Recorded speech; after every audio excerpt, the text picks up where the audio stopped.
మాట్లాడవలసిందిగా కోరుతున్నాను.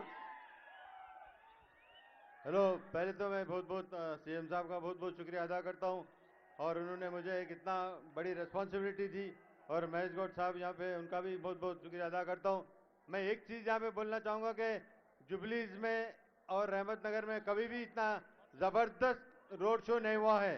मैं आपसे एक गुजारिश कर रहा हूँ कि जैसा आपने आज रोड शो किया है, 11 तारीख के दिन आप पूरे बूथों पे ऐसे लोग जाना चाहिए, पूरे परसेंटेज वोट बढ़ना चाहिए, जब ही जाके हम अच्छा भारी मत से जीतेंगे। हमको छोटी लीड से जीतना नहीं है, बड़ी लीड से जीतना है।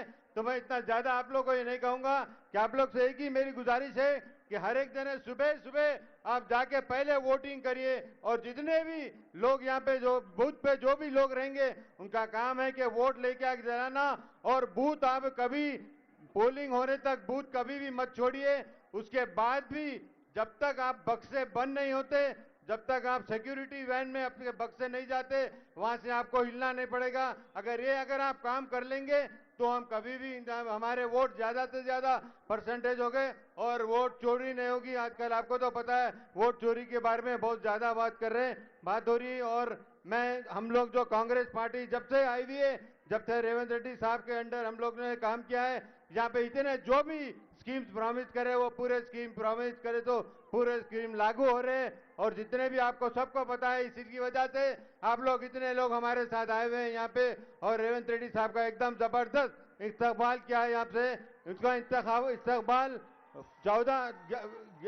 11 तारीख के दिन आप जबरदस्त वोट डालिए और 14 तारीख के दिन जो रिजल्ट है उसमें भी ऐसे रिजल्ट होगा तो फिर से हमारे सीएम साहब यहाँ पे आएंगे और आपसे मुखातिब करेंगे। मैं इसी लफ्जों के साथ में ज्यादा कुछ नहीं बोलूंगा। मैं उम्मीद कर रहा हूँ कि अब हमारे बहुत होनहार नवीन यादव साहब को आपको भारी मत से जिताना चाहिए।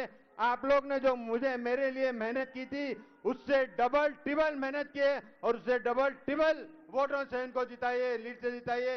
तो मैं समझूंगा कि हम लोग आए, हमारा यहाँ पे आना सफल हुआ। बहुत बहुत शुक्रिया आपका। Thank you. Thank you Azhar భాయ్. మన మధ్యలో మన మిత్రుడు, మన సోదరుడు, మన యువ కిరీటం జూబ్లీస్ ముద్దుబిడ్డ మన కాంగ్రెస్ పార్టీ అభ్యర్థి నవీన్ యాదవ్ గారిని మాట్లాడవలసిందిగా కోరుతున్నాను. థ్యాంక్ యూ అన్న. ఈరోజు జూబ్లీస్ ప్రాంత ప్రజలలో ఒక నమ్మకాన్ని నిలబెట్టడానికి,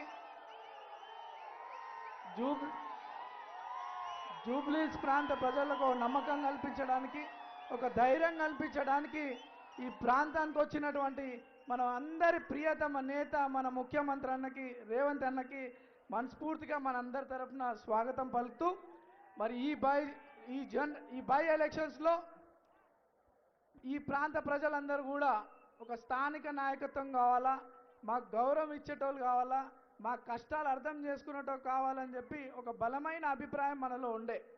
మరి మన అభిప్రాయం మేరకు పెద్దలు ముఖ్యమంత్రి రేవంత్ అన్న, కాంగ్రెస్ అధిష్టానం, మరి మహేష్ అన్న, మీలో ఒకడినైనటువంటి నాకు, మీ కళ్ళ ముందు పెరిగినటువంటి నాకు, మీ బస్తీ పిల్లగానైనటువంటి నాకు ఎంతో నమ్మకంతో మీకు అండగా ఉంటానని, మీ కష్టాలకి కన్నీళ్లు దూర్చేవాడిని అవుతానని, మన ప్రాంత అభివృద్ధి చెందుతానని, అభివృద్ధి చేయిస్తామని, మీలో ఒక ధైర్యం కల్పిస్తానని ఒక ఎంతో నమ్మకంతో నాకు ఈ ప్రజాసేవ చేయడానికి ఒక అవకాశం కల్పించినటువంటి పెద్దలు ముఖ్యమంత్రి అన్నకి, మా పిసిసి మహేష్ అన్నకి, కాంగ్రెస్ అధిష్టానాన్ని అందరూ కూడా పాదాభి నమస్కారం చేస్తూ, మరి చిన్నప్పటి నుండి కూడా నేను ఆర్కిటెక్చర్ కంప్లీట్ చేసినప్పటి నుండి కూడా నాకు ఒక కోరిక ప్రజాసేవ చేయాలని, మరి నా తండ్రి ఆశయం కూడా నేను పబ్లిక్లో ఉంటూ వారికి అండగా ఉండి ప్రజాసేవ చేయాలని ఒక నా తండ్రి కోరిక మేరకు చిన్న వయసులో మీ మధ్యలోకి వచ్చి అవకాశాలు వచ్చినా రాకపోయినా మీతో ఉంటూ నాతో అయినటువంటి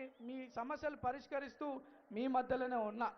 మరి ఈరోజు నాకు 2014లో పోటీ చేసినప్పుడు మంచి మెజారిటీ ఇచ్చి ఆశీర్వదించినారు. 2018లో 2023లో నాకు అవకాశం రాకుండా చేసినటువంటి పార్టీ బీఆర్ఎస్ పార్టీ. అవకాశాలు రాకపోవడం అవన్నీ కామన్, కానీ అనేక తప్పుడు కేసులు పెట్టి నా జీవితం పాడు చేయాలని చూసినటువంటి పార్టీ బీఆర్ఎస్ పార్టీ. ఒక పక్క సమాజానికి ఉపయోగపడాలనుకున్నటువంటి యువకులని జీవితాలు పాడు చేసే క్రమంలో బీఆర్ఎస్ పార్టీ ఉంటే, ఇంకో పక్కన ఈరోజు సమాజానికి, పబ్లిక్కి, పేద ప్రజలకి అండగా ఉండే యువకులను ప్రోత్సహించాలనే ఉద్దేశంలో ప్రోత్సహించాలనే ఒక బలమైన నిర్ణయంతో మన ముఖ్యమంత్రి గారు ఉండడం నేనే ఒక ఉదాహరణ అని చెప్పి ఈ సందర్భంగా తెలియజేస్తూ, ఎప్పుడైతే కాంగ్రెస్ పార్టీ మీ బిడ్డనైనటువంటి నాకు అవకాశం కల్పిస్తుందని చెప్పి బీఆర్ఎస్ వాళ్ళు అనేక ఆరోపణలు చేస్తూ వచ్చినారు. ఆ భయం వాళ్ళకి ఈరోజు కాదు, 2018 నుండే ఉండే. అప్పటి నుండే నాకు అవకాశం రాకుండా చేశారు. ఇప్పుడు పెద్దల ఆశీర్వాదంతో నాకు అవకాశం వస్తుంటే తప్పుడు ఆరోపణలు చేస్తూ ఉన్నారు. బీఆర్ఎస్ పార్టీ భారతీయ రాష్ట్ర సమితి కాక భయం రాష్ట్రీయ సమితికి ఏర్పడి మనందరినీ తప్పుదోవల పట్టించే ఆలోచనలు ఉన్నారు. కానీ ఎలక్షన్లు 5 ఏళ్ళకు ఒకసారి వస్తాయి. ఎందుకు? ఒక సరైన నాయకత్వం రావాలా, మన ప్రాంతం అభివృద్ధి చెందాలా, మన పిల్లల భవిష్యత్తు గురించి అని చెప్పి ఒక ఎలక్షన్ వస్తుంది, దానికి సరైన నిర్ణయం తీసుకోవాలి. గతంలో 3 సార్లు అవకాశం ఇచ్చిరు మీరు, మన ఏమైంది మరి? ఎక్కడైనా మన ప్రాంతం అభివృద్ధి చెందిందా? అభివృద్ధి దేవుడెరుగు, కానీ మన ప్రాంత ప్రజలకి గౌరవం ఉండేనా? ఎవరికి మర్యాద ఉండేది కాదు, సమస్య పైన స్పందించేటోళ్ళు కాదు. ఈరోజు రేవంత్ అన్న ఆదేశాలతో 3 మంత్రులు ఇక్కడ నిరంతరం కృషి చేస్తూ దాదాపు 150 కోట్ల రూపాయల డెవలప్మెంట్ యాక్టివిటీస్ చేయించారు మన బస్తీలలో, గల్లీలలో. ఏదో సింపతి గురించి ఆలోచించడం కాదు. ఈ ఎలక్షన్ అంటే మన జీవితాలతో ముడిపడినటువంటి విషయం, మన పిల్లల భవిష్యత్తుతో ముడిపడినటువంటి విషయం, మన ప్రాంత అభివృద్ధితో ముడిపడినటువంటి విషయం. సరైన నిర్ణయం తీసుకొని అభివృద్ధికి మీరు ఓటేయాలని ఈరోజు మీ బస్తీ పిల్లగానిగా నాకు అవకాశం కల్పిస్తే నన్ను